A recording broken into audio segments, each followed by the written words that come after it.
It's my deepest pleasure to introduce Dr. Rob Forrant.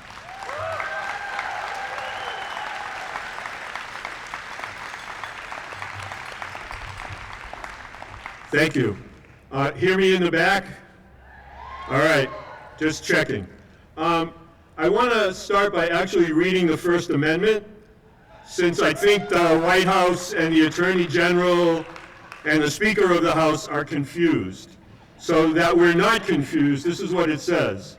Congress shall make no law respecting an establishment of religion or prohibiting the free exercise thereof, or abridging the freedom of speech or of the press, or the right of the people peaceably to assemble, and to petition the government for a redress of grievances. Just so we're all clear. I think we have some grievances. So this will be audience participation again. I like how we started, so I'm going to capitalize on the energy. I'm going to read off what I think are the grievances.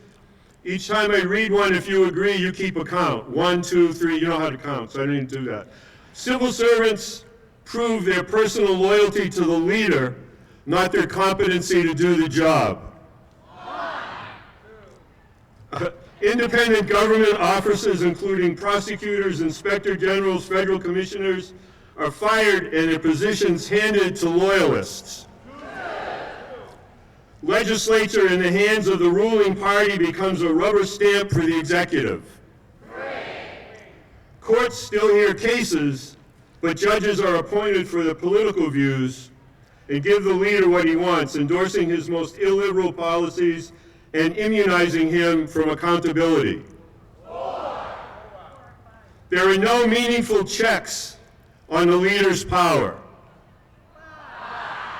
Maybe not 5, because I think we're the check. I think we, all over the country, we have to be the check, because it's clear that Republican Congress will not. All right, this is the way I think about what's happening. The largest robbery, the most extraordinary theft in the history of the United States is taking place right before our eyes. It is only gatherings like this one that stand in the way of its success.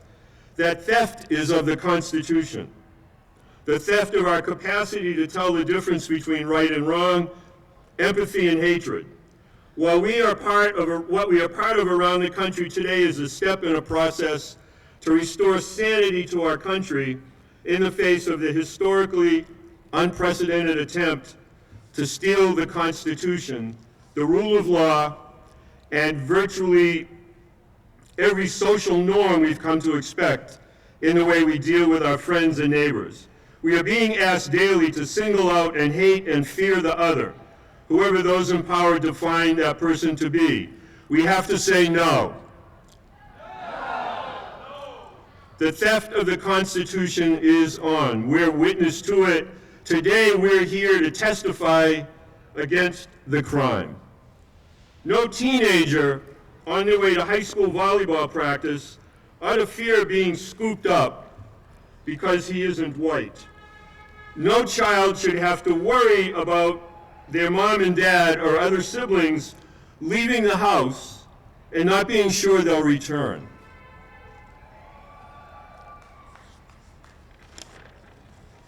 No child should have to worry that if their mom or dad is waiting for them outside school to give them a ride home, they might exit the school and see their mom or dad being dragged from their car and disappeared. No refugee or asylee should have to worry that while they're lawfully in an immigration hearing, having their asylee status extended, they're jumped by masked men and disappeared. No person of color should have to worry that thanks to the Supreme Court, simply because of the color of their skin, they're suspect and can be pulled over in the early morning hours on the way to install a new roof on somebody's house.